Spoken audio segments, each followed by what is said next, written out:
Self-righteousness can be defined as sanctimonious, sententiousness, or having a holier-than-thou attitude. It is a feeling or display of moral superiority, and is derived from a sense that one's actions, beliefs, and affiliations are greater in virtue of those than the average person. People who struggle with this will be very intolerant of others' opinions. For believers, this is very important for us to understand what self-righteousness means.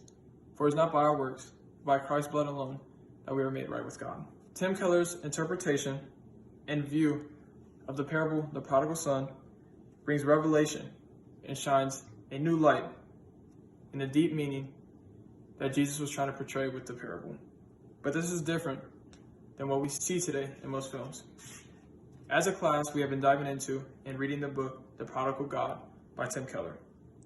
This is a novel that has brought much enlightenment to me. Hopefully it has to you too.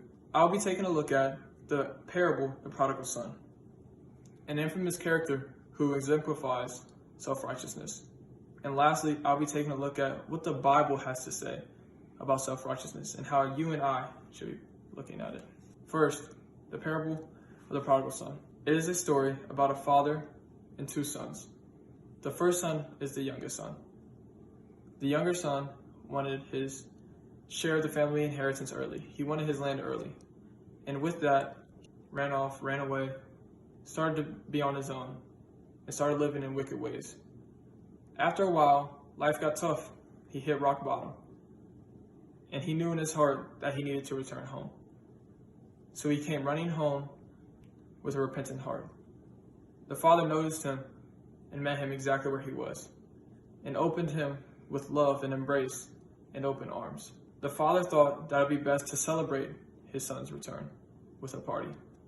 The older son was working in the field, and when he realized the party that was going on and the occasion, he became very frustrated and irritated and jealous. I mean, who can blame him? He was faithful. He had never left his father's side. And it bit him up inside, the fact that he had never been celebrated for what he was doing. Recently, I interviewed a fellow believer, Kayla Burns, and I asked her what the prodigal son meant to her. She says it is a story of temptation and sin and our need for God's grace through Christ our Lord. I find her answer to be how a typical Christian would view it, and how I would view it, before listening to what Tim Keller has to say. Tim Keller touches on this point because it's true, but he expands on it and much more. He says that both the sons are lost, and they are both in need of the Father's love and grace. This hit home for me. It's very easy to make faith religious, and we all need to stay humble with the heart of a repentant sinner. We are all in need of God's grace. Moving forward, self-righteousness is one of the strongest traits that one of my favorite villains ever had. The Marvel Avengers arch nemesis Thanos, or the Mad Titan, is most known for snapping his finger and making all who are watching the film extremely sad. He was a humanitarian extremist and believed that he could save the whole universe by killing off half of it. His reasoning is that our resources here are limited, and eventually there will be a lack of resources. So that is what must be done. Here's a clip that will show you exactly what I'm talking about. Full bellies and clear skies, it's a paradise.